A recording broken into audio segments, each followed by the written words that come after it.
Hello, this is OverlordBou, and we're back with SAT score, and today we'll be going over how to break the will of your enemy with one turret at a time. So today we'll be talking about how to and when you want to aim for your enemy's turrets. So we'll be going over an example here with me and SAT score doing a little example fight. Now in ranked, it's a common map. We're on, which number is this one's neighbors, right? Neighbors. Yep, so an example is A, B, C. Usually you'll have a Petra or Des Moines over at the rock here, and you'll have a Des Moines or Petra at the rock here. So we'll just do an example fight here on when is the best time to try to aim for guns, or when you're not trying to. So pretty much, if you guys have been around long enough, you guys know that I love taking out turrets, and it's just a blast. Also, it's a very good way to make it where you just if you have multiple targets firing at you, taking out someone's turrets is also a nice way to make it where you have less people aiming at you as well, so you have less damage coming at you. But it definitely, in a 5v5 ranked season, if you're able to knock out one team member's, like enemy team members' guns, it means they have one less. They lose 20% of their firepower. Since it's a 5v5, so it's definitely a great way to be able to make you win more in ranked matches. So I'm almost in my position now. SAT score should be in his position. I will radar so I can see his position. As you can see, he's in the Des Moines position right there, hugging the rock right there, and I will be in the other position. Now, when you're aiming for the guns, you want to try aiming at the front one so that you can hit both of the guns. You're not trying to... You don't want to hit just one. You're trying to hit both of them because the Petra is able to pin through the one gun into the other. And whenever you're doing the engaging, you kind of want to move a little bit, like a little bit forward, a little bit backwards, do like a little wiggle, a little bit there and here. And as you can see, I did get the first gun off down. And usually, if you're trying to do a gun fight where both sides are shooting AP, normally whoever DCPs first has the biggest disadvantage. So usually, even if he's shooting AP, you don't want to waste your DCP right away, because he may switch to AP and he may knock out your guns. Oh, that's a very nice salvo there. And yep, and we just knocked out one of the guns.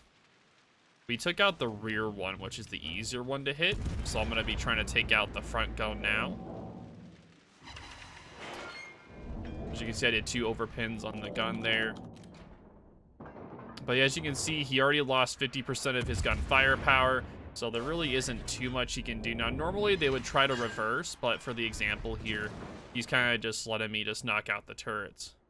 Now, did you already use your DCP? Nope. Oh, dude, look at that split. Now Beautiful. I did. That was a beautiful, beautiful split. Usually, if you see an enemy DCP, usually you want to wait. If you're trying to focus on knocking out their guns, you want to wait until their DCP's done to fire the next salvo.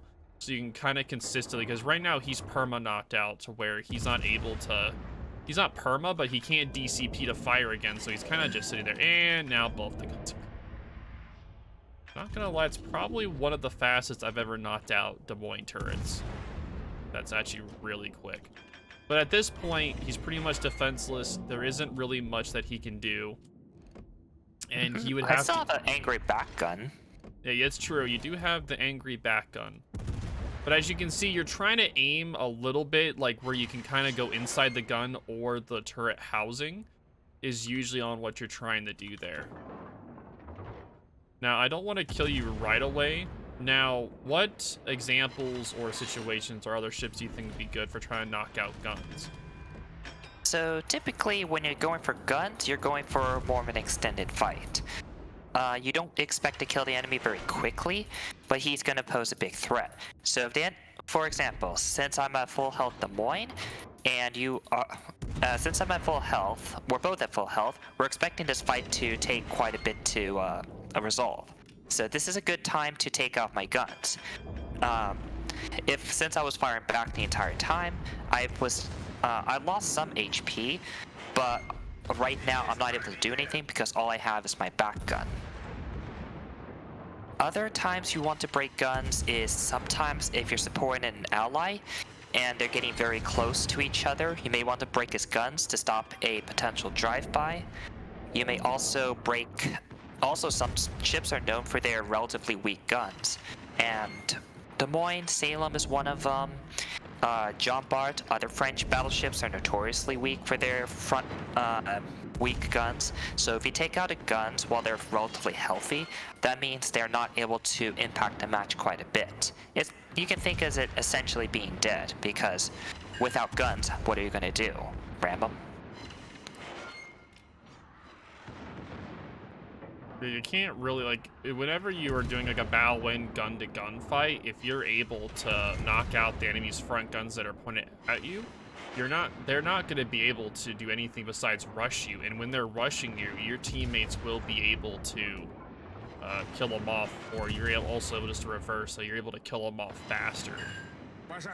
But usually whenever they're rushing at you, usually you want to just switch over back to HE, so you're able just to pin the bow and just do the extra HE damage. You don't have to just spam AP over and over and over again, because over time it's going to get saturation, of course. The AP isn't going to pen as well, and it's going to do less damage to the modules or where the guns are at, so it's better just to try to just shoot HE when there's like a bow-in rushing at you. Now let's do this again, since SAT score did have a crash out, so let's do another match in the training room. I will make one real quick, and I will invite you. And we'll just do this on we'll do this on Ocean. I'll bring a Des Moines this time, and you bring a Petro. Okay. All right, you're here. But what other ships do you think would be good ships to be able to try to, like, if you're in an engagement, it's like bow-in to bow-in, or like scenarios, do you think would be best to try to do this kind of tactic? Because I know that Napoli's can technically do it. Golden Showers can. Des Moines, Salem's, and Petros are my personal favorite, but Stalingrad's can also do it as well. And Moskva's.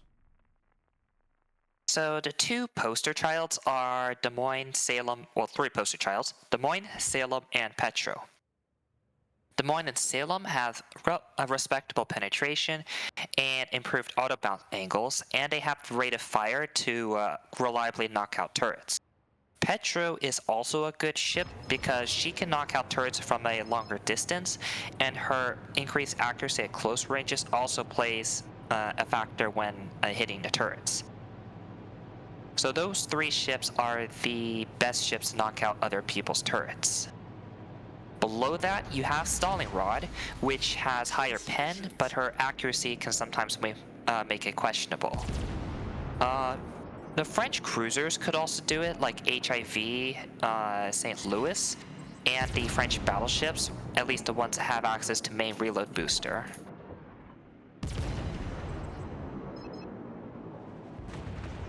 Is that these longer engagements like this, the Petro does have the advantage due to the shell arcs.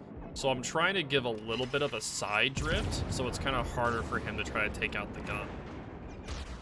Because he's just stuck bow-in right now, so me being a little bit more maneuvering, it makes him harder for him to be able to hit the guns.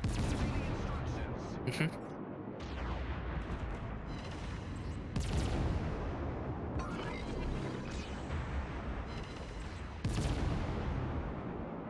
Yeah, I'm trying to bait him to hit the broadside, but I think he may. Alright, so I got one gun knocked out. And he DCP'd, which means that now I'm currently winning the gun knockout game. Because whoever DC's first instantly has the disadvantage on the knockout game. Now I knocked out another one, and now that I have the complete advantage on it, I'm going to start slowing down and start reversing a little bit. Because at this point, he's gonna be panicking sooner or later, and he's gonna probably try to ram you. So you kind of want to like close off the distance a little bit, so that you're not gonna be in danger.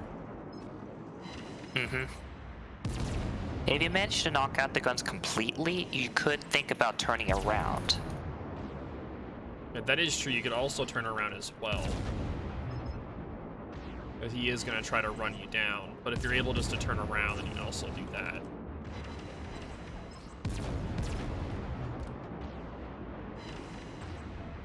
I keep knocking them out, but I'm not destroying them. I'm getting pretty close.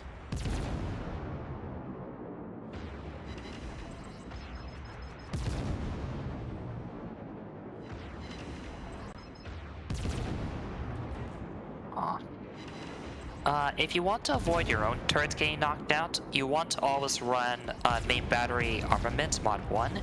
That goes in the first slot and gives your turrets a lot more HP. The other way is to run preventative maintenance, which also decreases the chance of your turrets getting knocked out.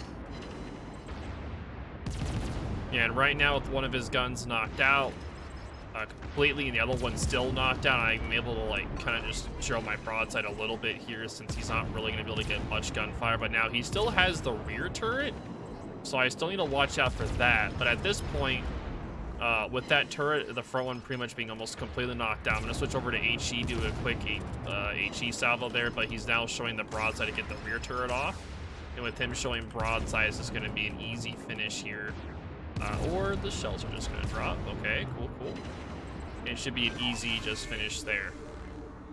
And that's kind of an example of where if you're meeting a ship bow in to bow in, like if you're, say like a Petro, it's going to have the better shell arc. So at longer distance, the Petra has the advantage in that engagement, while the Des Moines has to get a little bit closer to be able to hit its shells more effectively on the turret.